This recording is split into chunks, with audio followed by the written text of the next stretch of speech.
What's up, ladies and gentlemen of YouTube? BMX Stream here with my special guest, AJ Legend. And we're going to do something a little bit different here on the channel. Instead of a video game guide, which I'm sure you guys are thrilled for me to not do video game guides for now, we're gonna describe, me and AJ are going to describe our histories with Mortal Kombat, how we got introduced to the game, what the games mean to us, what the music means to us, just a little general tidbit about what Mortal Kombat means to us and what it says to us. So without further ado, let's get started. AJ, since you're my guest, would you like to go first? You're the host. Okay. All right. So I'm going to give you guys my brief history with Mortal Kombat, or my history of Mortal Kombat, as it were. I was introduced to this game relatively young. I was, from my earliest memory, I was like maybe seven or eight.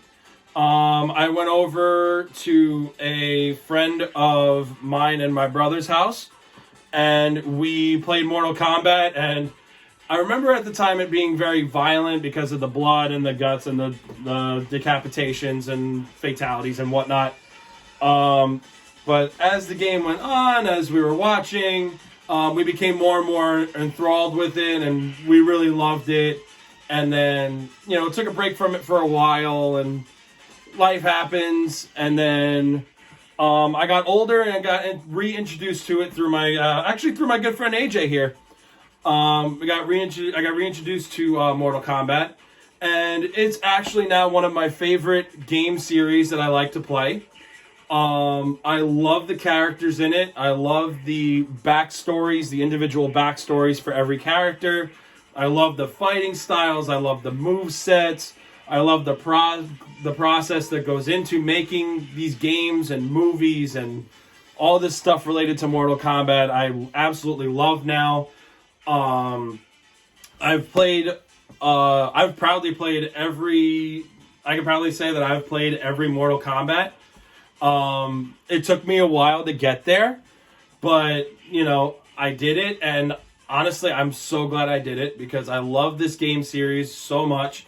The music, to me, whenever I hear this classic Mortal Kombat theme, it gives me a mix of emotions between, either A, I want to kick something's ass, or B, the just general nostalgia of Mortal Kombat and the memories that it resonates with me, and the just the good feeling that I get, and the good vibes that I get from either playing Mortal Kombat, watching Mortal Kombat. This game has a very, very special place in my heart. I love it very much, and it's definitely one of my favorite mainstay video games that it's always a go-to for me whenever I want either a pick-me-up or, just something to do to pass the time. Mortal Kombat is definitely it. That was my brief history with it. AJ, over to you. Bless you. Thank you. AJ, over to you. Describe your history with Mortal Kombat. So, what a lot of people are not really realizing is that the year 2022, which is the year that we're in now, this marks 30 years since the original Mortal Kombat game came out. Wow, it's really been that long. Yeah. Holy cow. I remember being around 5, maybe 6 years old. First game system I ever owned was the Sega Genesis. Mm-hmm. One of the first games I got was Ultimate Mortal Kombat 3.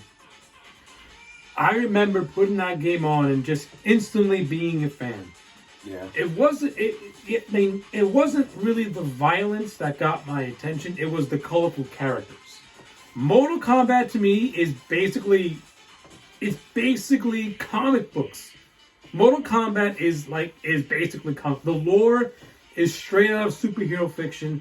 Only it's done with a more no holds barred, in your face, more smash mouth tone. And what I always appreciate about Mortal Kombat, what a lot of people never give it credit for, is that Mortal Kombat has a dark sense of humor to it. Mortal Kombat, has a very rich and vast history. Every single character has their own unique backstory. For better or worse, these characters have their own story. They have a history in the lore. They all have their distinct looks. But again, Mortal Kombat's got a sense of black humor with the fatalities. The fatalities are so over the top and so borderline cartoony and gimmicky that you can't help but get a chuckle out of it in a very sadistic way. You really, yeah. Agreed. That's one of the aspects of Mortal Kombat that I always loved, was the dark sense of humor, the rich backstory, the comic book superhero/superhero-like lore that it has. Definitely. Every single game from that first one going on to the present, they all had their uniqueness. They all did something different. Like the first Mortal Kombat game broke down the door of how to do a tournament fighter with an extraordinary level of violence. Mortal Kombat 2 enhanced that idea, but also enriched the overall storyline by introducing these things of realms and Shao Kahn, who has gone down as one of the best video game villains, if not one of the best villains in fictional media. I'm sure one of the hardest bosses, too. Yeah.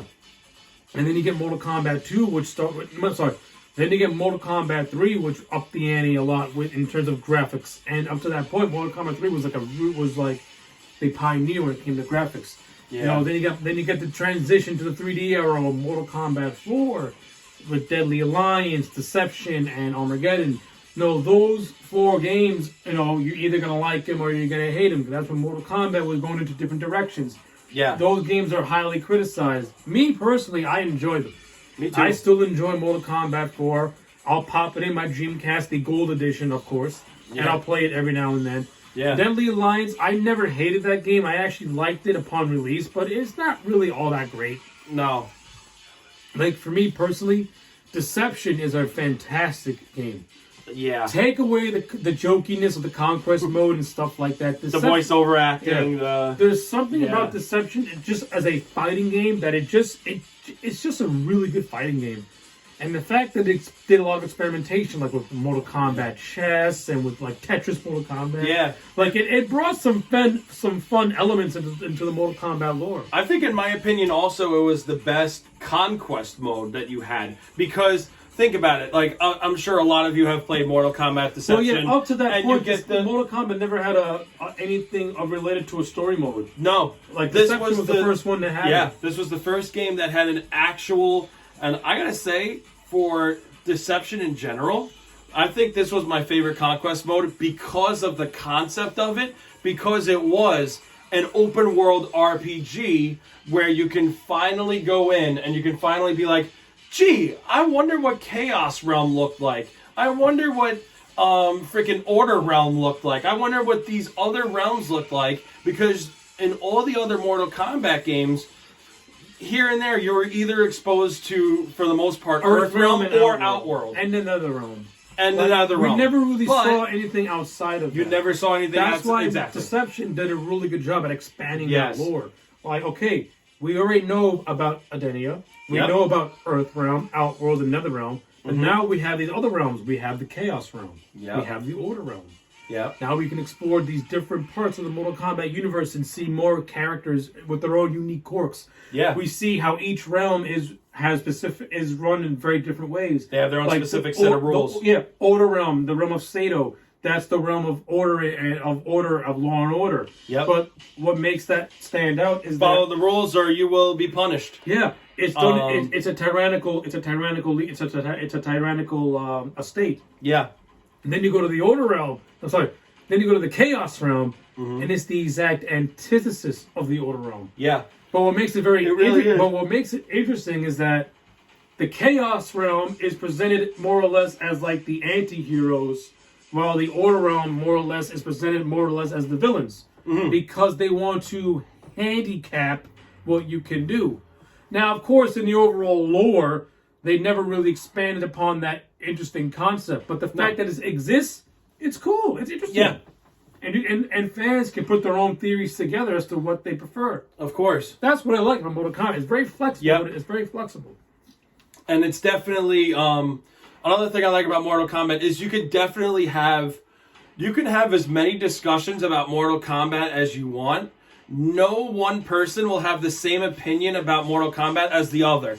Everyone interprets Mortal Kombat differently to them. Like, and that's what's so beautiful about Mortal Kombat. For example, me and a buddy of mine from work, every time we work together, we always discuss Mortal Kombat. We know the lore.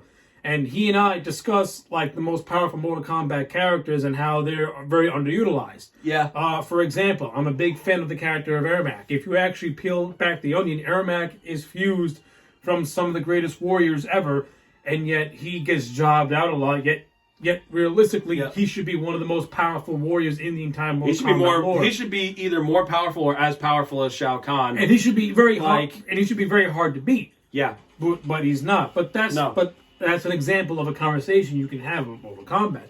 You can talk about one character for hours on end and just come up with your own theories. Yeah. Like, again, using Ermac as an example. Mm-hmm. The King of Edenia, Jared, who is Katana's father, he is one of the souls within Ermac's being. And you can make a case how the character of Jared should be the dominant force within Ermac. And you could do this whole storyline about Sindel being reunited with her husband, but it's being done through Ermac as the vessel. But you can do interesting things with a lot of these characters. You really can. Like, it opens up the realm of discussion of possibilities and good story. Yeah. And good stories that can come with it. And that goes with also nobody interpreting Mortal Kombat the same way. Everybody, everyone, Mortal Kombat resonates differently with everybody. So, the stories that, someone like me or someone like AJ could be discussing are not exactly the same stories as what you guys grew up with or what you guys know. You're never going to get the same opinion. You'll get some overlap, but everyone's going to be different. Everything's going to be varied. Yeah, like one person can like Quan Chi, but the other can say, oh, Quan Chi sucks. She's so overrated. Yeah.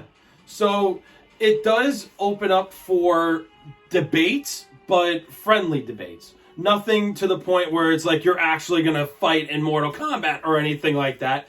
But I love it because it gives you discussion points. It gives you stuff that, to talk about with other people. Like, you find common interests like, oh, hey, you play Mortal Kombat? Oh, yeah, I play Mortal Kombat. Who's your favorite character? Oh, me too. Like, you'll find stuff in common. You'll find stuff that you don't like. It's beautiful in that sense because it's like nobody had the same opinion of it. Everyone's opinion's different. And I hate the term. I think it's really, really bad. But Mortal Kombat is extraordinarily diverse. It's one of the most diverse fighting games ever. Agreed. It pretty much captures every single fighter from every single walk of life. Yeah. And what makes Mortal Kombat special, especially from the character standpoint, is that you have to be special in order to be in Mortal Kombat. Mortal Kombat is not about getting a participation award. No. You need to be the very best. Or you die more often than not. You need to be the very best to get into the tournament. You can't be like, oh, hey, I got a golden ticket, like Willy Wonka. Yeah. It's not Charlie Bucket who gets the golden ticket in a Wonka bar. Like, I've got a golden ticket. I can go to Shang Tsung's island. Like, no. Chosen. The best fighters are hand-chosen specifically. Yep.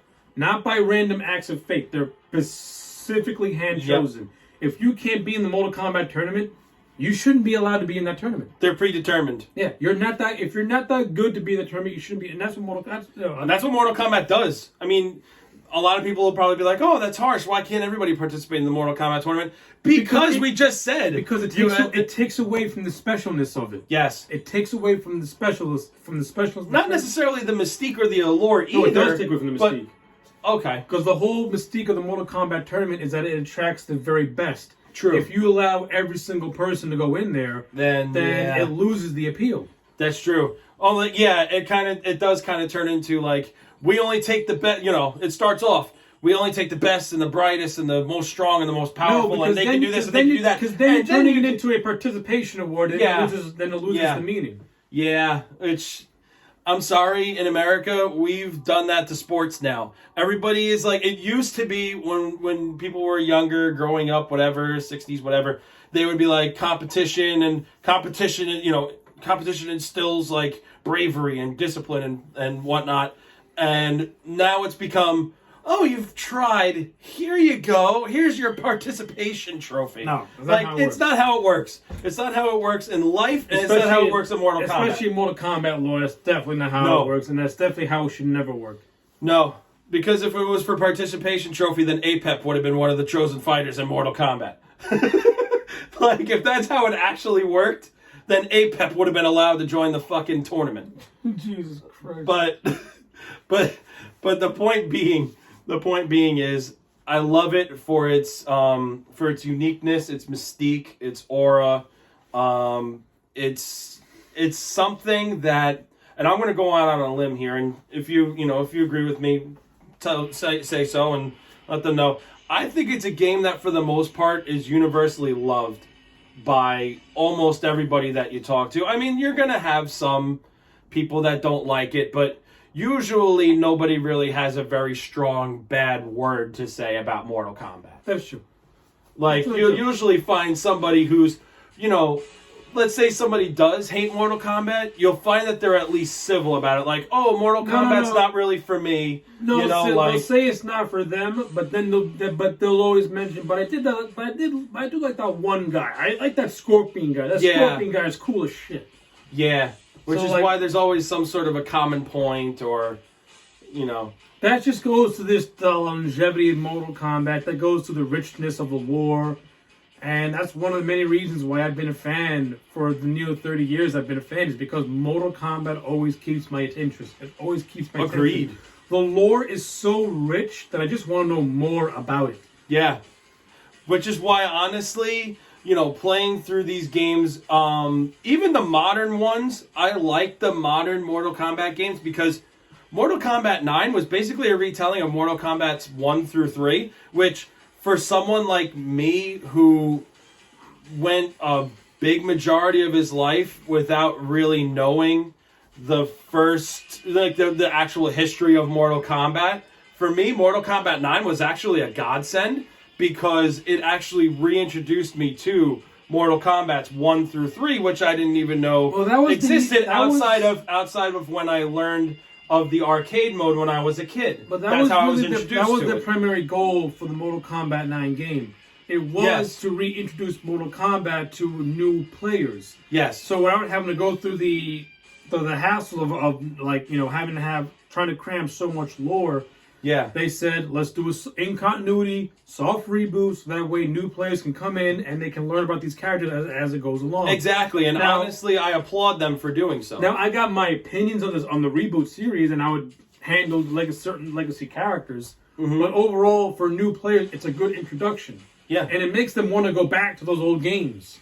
Yeah, that's what's so beautiful about these, the soft reboot was, I bet a lot of Mortal Kombat original game sales went up higher because of that one. Because of Mortal Kombat 9, where there was a reintroduction between Mortal Kombat's 1 through 3, everybody was probably like, oh my god, this game actually wasn't as bad. And they probably went to their local mom and pop video game store, found wherever it was, on whatever system they could get it on, whether it was an N64, or a Genesis, or a Dreamcast, or a PlayStation, whatever you grew up with, you could find a copy of Mortal Kombat. You could find a copy of Mortal Kombat's 1 through 3. You can find Trilogy. You can find MK4. You can find, if you really wanted to look for it, which you can find Mortal Kombat Mythologies. If you really wanted to look for it, you could probably find it. Special Forces, you could probably find that.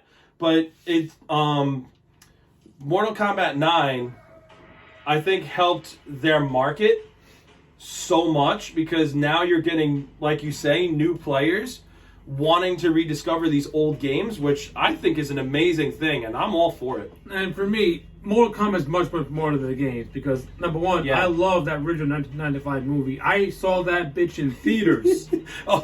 I love that original 95 movie. I think it's to this day, it's one of the best video game movies ever made. That was really good. I don't care if that movie's PG-13. It did what video game movies fail to do. That is stay true to its source material. Mortal Kombat are the fatalities a big part of it? Absolutely. That's why it became the staple.